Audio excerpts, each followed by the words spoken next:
सावधान। जय श्री ओम नमः सिद्धेभ्यो। जय श्री ओम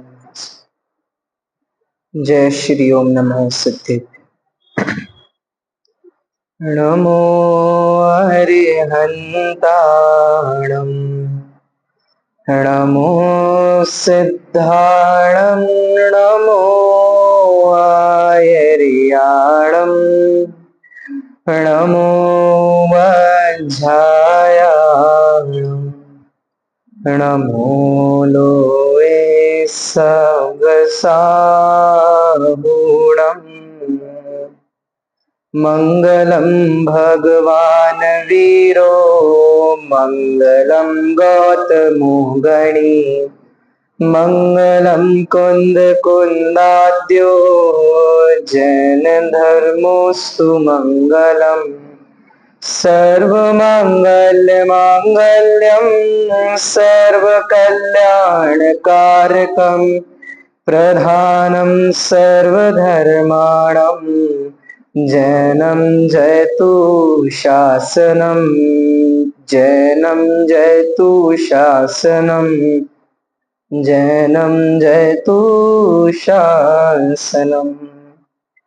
बीज राख फल भोगवे जो किसान जग माही त्यों चक्री सुख में मगन धर्म विसारे नाहि।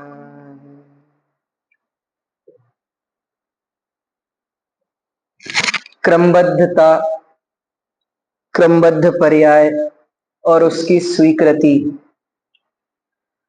दोनों ही होना क्रमबद्ध में निश्चित है। क्या कहा? क्रमबद्धता, क्रमबद्ध पर्याय और उस क्रमबद्ध पर्याय का निर्णय होना ये क्रमबद्ध पर्याय में सुनिश्चित है। मतलब क्या है इस बात का कि हम ऐसा कोई सोचते हैं, कुछ ऐसा विचार करते हैं कि हमारे करने से, हमारे सोचने से, हमारे प्रयत्न करने से, चेष्टा करने से ये कार्य हो जाएगा या मैं इस कार्य में सफल हो जाऊंगा। इसकी जब तक स्वीकृति है, इसका जब तक निर्णय है, तब तक उस क्रमबद्धता का निर्णय नहीं है। और जैसे ही इस बात की स्वीकृति हो गई कि मेरे करने से कुछ नहीं होता, जैसा मैं सोचता हूं वैसा नहीं होता, हाँ ऐसा दिखता भले ही हो कि मैंने ऐसा सोचा था वही हो गया, लेकिन वो मेरे सोचने से नहीं हुआ। क्यों? क्योंकि वो क्रमबद्धता में था, क्रमबद्ध पर्याय में निश्चित था। जब ऐसा निर्णय हो, ऐसा विचार आएगा तो उस क्रमबद्ध पर्याय का निर्णय, उस क्रमबद्ध पर्याय की सुनिश्चितता हमारे अंदर होगी। ऐसी एक चर्चा हमारी चल रही है वैराग्य भावना के ऊपर। पूरी वैराग्य भावना में सिर्फ एक उस गाथा को दर्शाया है। कौन सी गाथा? माँ चिट्ठई, माँ जंपई, माँ चिंतई। क्या बताया इसमें? बोलो नहीं, सोचो नहीं और चेष्टा भी मत करो। तीनों चीजें खत्म कर दी भाई। मन वचन काय, तीन चीजों से कार्य होते हैं, मन से, वचन से, काय से। तीनों का निषेध कर दिया। बोलो नहीं, मन में सोचो नहीं और काय से चेष्टा भी मत करो। क्यों नहीं करना? तो करे क्या कि कुछ करना ही नहीं है। क्या कह रहे? कुछ करना ही नहीं है। इसी बात का, इसी वस्तु का, इसी निश्चित का नाम ही वीतरागता है। क्या कह रहे हैं? कुछ नहीं करने का नाम ही क्या है? वीतरागता है। वीतरागता की परिभाषा हम क्या पढ़ते हैं? जिसका राग द्वेष बीत गया हो। वो राग द्वेष बीतने का क्या मतलब है? कि कपड़े छूट गए, लेकिन कपड़े भी कब छूटेंगे? और वो राग कैसे, किस चीज में बंधा है? कि ये कपड़ा मेरे शरीर पर है, इससे मुझे अच्छा लग रहा है, या मैं दूसरे को अच्छा दिख रहा हूं, या इससे मुझे ठंड बच रही है। तो वो वाला राग। कौन सा राग?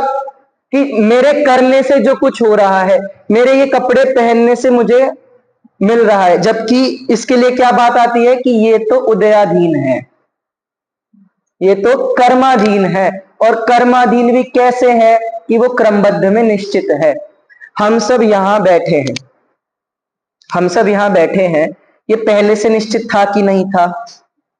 ठीक है, आगे मान लो भविष्य में कोई भगवान होगा, तीर्थंकर होगा, केवली होगा, उसके ज्ञान में भी आएगा कि आज की डेट में 22 तारीख को यहाँ सब 22 तारीख को सब यहाँ बैठ के ऐसे धर्म चर्चा कर रहे हैं, है कि नहीं है? तो जो चीज आज हो रही है वो जब पहले से निश्चित थी, बाद में भी जो किसी के ज्ञान में आएगी केवली के, उसके भी ये ज्ञान में झलकेगा कि ऐसा हो रहा था, तो क्या ये बात क्रमबद्ध में निश्चित नहीं थी? क्या हम सबके कर्म का उस अनुसार उदय नहीं था कि हम यहाँ के सब बैठेंगे? ऐसा विचार करना। और इसमें ये चीज नहीं, हम लोग सोच लेते हैं कि कर्म डिवाइड हो जाते हैं कि मैंने जो कर्म बांधा तो वो मेरे परिवार वाला भी भोग रहा है। ऐसे कहीं हम इस एग्जाम्पल से ये ना समझ लें कि किसी एक का कर्म का उदय था तो हम सबको वो मिल रहा है, नहीं, सबका पर्सनल पर्टिकुलर हर एक का कर्म का उदय है उस अनुसार। क्यों? क्योंकि यहां बैठे हम सबके भाव एक जैसे तो नहीं हो रहे ना, है कि नहीं? हम सबके यदि भाव एक जैसे हो रहे हों, कैसे भाव? इस अनुसार ही तो किसी को भी सम्यक दर्शन हो जावे, है कि नहीं? तो इस बात से किसी को कम समझ में आ रहा है, किसी को ज्यादा समझ में आ रहा है, किसी के परिणाम ज्यादा विशुद्ध हो रहे हैं। तो इस बात से विचार करना कि परिणाम भी जब क्रमबद्ध है, परिणाम भी जब निश्चित है, तो जो पर्याय घट रही है वह भी निश्चित है। इस बात को यहाँ पर बता रहे हैं भूधरदास जी वैराग्य भावना के अंदर। ऐसी ही हमारी चर्चा चल रही थी कि उस क्रमबद्धता के निर्णय चक्रवर्ती को है, लेकिन अभी क्या हो रहा है, वो अपने राज्य संपदा में जो है उनको जो सुख मिला हुआ था, उनके पुण्य का जो उदय था, उनके करने से नहीं मिला उनको। 6 खंड वो गए तो उनको मिल गया, ऐसा व्यवहार में कहने में तो आता है, लेकिन उनके करने से हुआ क्या? वो उस समय ऐसा होना था सो वैसा हुआ, वैसा परिणमन हुआ। उनकी 96,000 शादियां होनी थी सो हुई, उनके करने से हुई ऐसा नहीं है। अगर निश्चय से देखें तो उनने कुछ किया नहीं है। ऐसी चर्चा यहां हमारी चल रही है। 2 पंक्तियों की हमारी बात हो गई थी दूसरे छंद की, जिसमें ये बता रहे थे कि ये जीव जब तक भोग भोगता है ना, तो इसके साथ एक दिक्कत ये रहती है कि पुण्य के उदय में जो भोग मिलते हैं उसमें समय बीत जाता है और इसको पता नहीं चलता, और जब पाप का उदय होता है तब समय गिनता है कि कब ये जल्दी से निकले, कब तक, कब ये बीमारी छूटे, कब ये रोग छूटे, कब ये गरीबी जावे। ऐसे दिन गिनता है, कितने दिन और रह गए, कितने दिन और रह गए। जैसे कोई बालक है, उसको गर्मियों की छुट्टी मिली 2 महीने की, ठीक है। अब 2 महीने तो वो कैसे कैसे करके वो पता नहीं चलता, खेल कूद में, मस्ती मजाक में, रिश्तेदारों के घर आने जाने में निकल जाते हैं। अंत में क्या कहता है कि पता ही नहीं चला कैसे निकल गए, कब निकल गए 2 महीने। और जब वही अप्रैल का महीना चल रहा होता है, मई की आधी तक आधा महीना आ गया होता है, तब वो गिनता है अब छुट्टी में कितने दिन रह गए, 4 दिन रह गए, फिर अब कितने रह गए, अब 2 दिन हो गए। मतलब जो चीज प्रतिकूल लगती है ना, उसके लिए तो हम समय गिनते हैं। वही यहां हो रहा है कि जो चीज हमारे अनुकूल है अभी, वो समय निकल रहा है उसमें हमारा और हमें पता नहीं चल रहा है। सेम यहां चक्रवर्ती के साथ हो रहा है। जो बात आई, सुख सागर में रमत निरंतर, जात न जान्यो काला, कि उसी सुख सागर में, कौन सा सुख सागर, कौन से सुख सागर की बात? जो उनको वो भोग मिले हैं, जो उनको संयोग मिले हैं, उनको भोगते भोगते उनका काल निकल गया है और अभी समझ में नहीं आया, उनको ऐसा आभास नहीं हुआ। अब कैसा आभास होगा? अभी तो ये नॉर्मल पुण्य था, नॉर्मल पुण्य के उदय से ये सब मिला। अब आया है उनके सातिशय पुण्य का उदय। अब आगे की 2 लाइनें पढ़ते हैं, देखो क्या कह रहे हैं। एक दिवस शुभ कर्म संयोगे, क्षेमंकर मुनि वंदे, देखे श्री गुरु के पद पंकज, लोचन लियानंद। क्या कह रहे? एक दिन, एक दिवस, कौन से कर्म के उदय से? शुभ कर्म के। यहां भी शुभ कर्म है, पुण्य का उदय है। मतलब जब मुनिराज आए या जब वो कर्म का उदय आया, वो जो बांधा होगा तब भी उन्होंने बंध किया होगा उसका। क्यों? क्योंकि शुभ कर्म के उदय में आए हैं।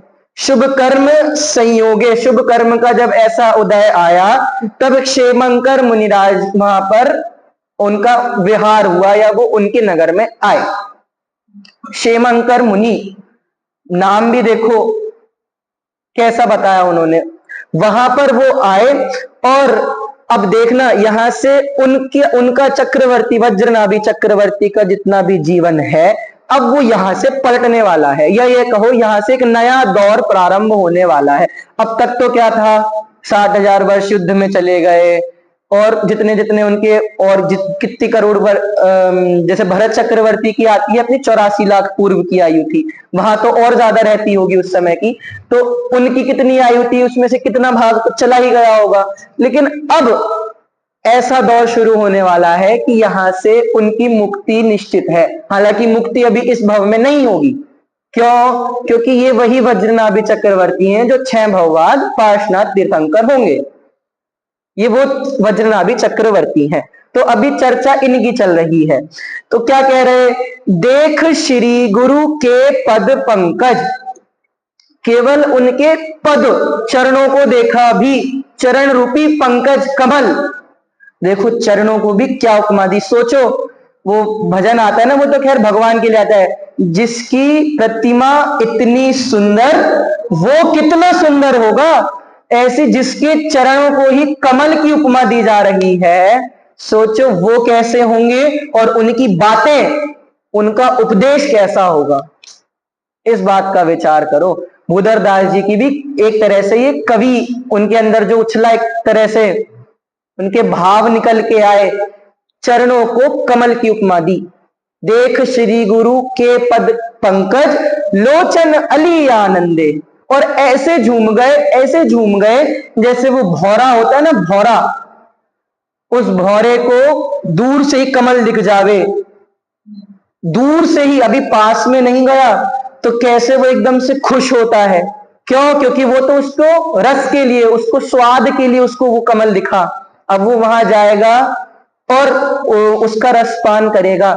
ऐसे ही चक्रवर्ती उस भौरे के समान बताए यहां पर, कि दूर से ही मान लो कोई ऐसी निधि मिल गई उनको। कैसी निधि? मुनिराज रूपी निधि मिल गई उनको, कि मानो अब पूरा जीवन धन्य हो गया, उस भौरे के समान। कैसी कैसी उपमाएं दी हैं। मुनिराज के चरणों को काय की कमल की उपमा दे रहे हैं, उनको चक्रवर्ती को भौरे के आनंद जैसी उपमा दे रहे हैं। मतलब भूधरदास जी की एक अलग ही छवि थी। और कई सारे हम उनके भजन देखते हैं, बहुत ऐसे ऐसे प्राचीन प्राचीन भजन आते हैं। अभी मंगलायतन गए थे, वहां पर भी एक भजन संध्या रखी उन्होंने, उसमें भी इतने अच्छे अच्छे भजन भूधरदास जी के, अधिकतर भूधरदास जी के उसमें लिए, जिसमें एक अलग से ही आपको अध्यात्म, एक अलग से ही उसमें उस त्रिकाली ध्रुव आत्मा की चर्चा समझ में आती है। और कहने को वो भजन है, मतलब वही म्यूजिक वगैरह उन सब के साथ ही वो सब प्रयोग में आए। कहने को भजन है, लेकिन भूधरदास जी की अलग ही उसमें छवि निकल के आती है। वहीं पर ही अभी कल्पना बहन से भी बात हुई थी, वहीं पर ही है अभी वो, तो उनने भी एक बात बहुत स्पष्ट करी। क्या स्पष्ट करी? कि हम सब, जो बात अभी यहाँ पर आई ना, कि हमारा जो ये जीवन है, हमारा समय है, ये बीत रहा है, हम सब भी क्या सोच में पड़े रहते हैं। जो चीज हम कर नहीं सकते ना, उस बारे में भी हम सोचते रहते हैं, जिसको कहते हैं फिजूल में ही सोचना, फालतू में ही सोचते रहना। ऐसा हम सबके अंदर कहीं ना कहीं पड़ा है कि हम कुछ कर नहीं सकते। अब वो मान लो पाकिस्तान और भारत के बॉर्डर पर है, वहां 10 सैनिक मार दिए उन्होंने, इधर के 10 सैनिक मार दिए, हमने जितने मारे, हमने मान लो डबल मारे, तो हम अलग ही सोच सोच के कषाय बढ़ाते रहते हैं। अरे वाह बढ़िया किया इनने, अरे वाह बढ़िया किया इनने। आजकल एक क्रिकेट की अलग बीमारी है यार, क्रिकेट तो अब क्या कहें, वो तो चल पड़ी है, उसमें भी पहले तो क्या रहता था, भारत एक देश होता था और अलग अलग देश अलग अलग, अब तो देश में ही विभाजन हो गया। आईपीएल चल चुका है ऐसा, उसमें इधर का राज्य अलग इधर का राज्य अलग, दोनों भिड़ते हैं एक साथ, उसमें हमें कुछ मिलना तो है नहीं, मिलना करना तो उनको है, और हम काय में लगे हैं, अपनी कषाय बढ़ाने में लगे हुए हैं। ऐसे ही जो चीज हम कर नहीं सकते, जो चीज हमारे हाथ में नहीं है, उसके बारे में फिजूल में सोच सोच कर कषाय क्यों बढ़ाना, इस बारे में बहुत अच्छी चर्चा चली थी। तो मुझे यहां पर आके कि सोचते रह जाते हैं, कब समय निकल जाता है पता नहीं चलता, बातों में लग जाते हैं तो फिर कहीं कहीं की पता नहीं कौन से जमानों की बात निकल के आती है। इस बात पे वो बहुत जोर देकर बताती है, इस बात को लेकर कह रही थी वो, तो वो बात मुझे याद आई तो मैंने सोचा बताना चाहिए। तो इस प्रकार यहाँ पे वैराग्य भावना के अंदर ये जो दूसरा छंद था, इसमें ये चर्चा आ रही है कि वास्तव में जब किसी जीव का एक नॉर्मल पुण्य चलता है, जिसको साधारण पुण्य का उदय, और एक तरफ सातिशय पुण्य का उदय, तो दोनों में जीव के परिणाम, जो सम्यक दृष्टि होगा उसके कैसे परिणाम होंगे, या जो जीव भव्य होगा उसके परिणाम कैसे होंगे। हम सबका भी यहाँ कौन सा पुण्य का उदय है, कौन से पुण्य का उदय है, सातिशय पुण्य का उदय। कैसे सातिशय पुण्य का उदय है कि हम ये चर्चा, धर्म श्रवण, स्वाध्याय, ये जो भी नाम दो, कोई भी नाम दो इसको, बुद्ध वीर जिन हरिहर ब्रह्मा, या उसको स्वाधीन कहो, भगवान के लिए आई ये बात, यह कोई भी नाम दो, हम केवल एक चीज करने के लिए बैठे हैं। या क्या करने के लिए बैठे हैं, अध्यात्म का पान करने के लिए बैठे हैं, अध्यात्म की बात को समझने के लिए बैठे हैं, वो हमारा सातिशय पुण्य का उदय है। अब इसमें बैठकर इस सातिशय पुण्य के उदय में यदि हमारे भाव विचलित होते भी हैं, इस भूमिका में ना हो ऐसा नहीं हो सकता, लेकिन हमें बार बार उपयोग यही लगाना चाहिए, कैसे भी हो, ये सोच के। एक बात इसके लिए और आती है जिसके लिए सुमत जी कहते हैं, सुमत जी प्रकाश जी पंडित जी कहते हैं, क्या कहते हैं वो, कि इनका तो फिर भी विदेश क्षेत्र में थे, 24/7 तीर्थंकर उपलब्धि है वहां पर, तब भी वो नहीं समझ पा रहे। हम लोग तो आर्यखंड, मनुष्य गति, भरत क्षेत्र, आर्यखंड, उसमें भी भारत देश, फिर ऐसे लोग, संयोग, परिवार हमारा उस अनुसार अनुकूल, समाज उस अनुसार अनुकूल मिल गया। नहीं तो आप जाके देखो कहीं पर भी मठ खड़े हैं, मठ अलग अलग बिल्कुल ऐसे, जैसे कहते हैं ना वो साउथ साइड में चलता है मठ, मठ नाम से चलते हैं, ऐसे बने बैठे हैं। वहां पर आप दूसरे समाज के इधर आके आप कुछ कह नहीं सकते हो, खुले बाजार में ऐसे कोई बात नहीं कर सकते हो। हम लोग तो यहाँ से कैसे महावीर जयंती पर निकालते हैं अपनी रथ यात्रा, शुद्ध पंचमी पर निकालते हैं, कितना बड़ा सौभाग्य का उदय है हमारा, ये पुण्य का उदय है। और ये कौन सा पुण्य का उदय है, सातिशय पुण्य का उदय है। इस बात का विचार करना, हम तब भी तो समझे, चलो कोई नहीं, जब जागे तब सवेरा, तब नहीं अब सही। तो इसलिए इस बात को समझना, और जो यहाँ ये बात कह रहे हैं ना चक्रवर्ती के संदर्भ में, इसको देखकर ये लगाना कि जब इतने बड़े बड़े महान लोग नहीं समझ पा रहे थे, तो हम तो फिर भी कुछ नहीं है हम पे, हम उसमें ही लगे हुए हैं, हम पे कुछ है नहीं, हम पे उनकी संपत्ति के सामने हमारी संपत्ति कितनी सी है, कुछ भी नहीं है। वो तब नहीं कर पा रहे थे, हमें तो तब करना चाहिए ना हमारे पास जब कुछ नहीं है। इस बात का विचार करना, इस बात को समझना। इस तरह से दूसरे छंद की चर्चा में हमने सातिशय पुण्य, जो वास्तव में शुभ कर्म जो अब उनके आया है क्षेमंकर मुनिराज के साथ, उन्होंने जो उनका विहार हुआ, उनको देखकर वो आनंदित हुए।